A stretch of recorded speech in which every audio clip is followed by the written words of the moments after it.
السلام علیکم ورحمۃ اللہ وبرکاتہ۔ ایک واقعہ آپ کے سامنے میں ذکر کرنا چاہتا ہوں، شاید آپ یہ سن کر آپ کی بھی آنکھوں میں آنسو آ جائیں۔ ایک بیوہ تھی، اس کے دو بچے تھے، بڑا بیٹا تھا، چھوٹی بیٹی تھی۔ شوہر کے جانے کے بعد گھر میں فاقے کا ماحول رہا۔ اسی فاقے کی وجہ سے بیٹا بیمار ہوا۔ جب وہ بستر پر لیٹا ہوا تھا تو بیٹی نے ماں سے پوچھا کہ امی جان، بھیا کب مرے گا؟ تو ماں کی آنکھوں میں آنسو آئے اور ماں نے کہا، بیٹی تیرے باپ کو گئے ہوئے چند دن بھی نہیں ہوئے، میری بچی ایسا کیوں کہہ رہی ہے؟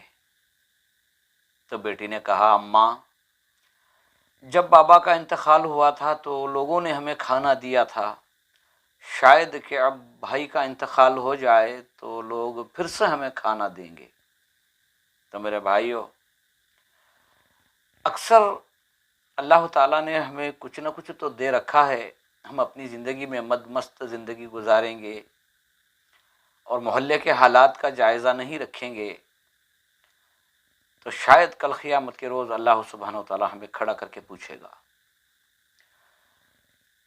دیکھو، ایسے بھی گھر موجود ہوں گے جن کے گھر میں کمانے والوں کا انتقال ہو چکا ہو اور اس گھر میں ہو سکتا ہے فاقہ ہو۔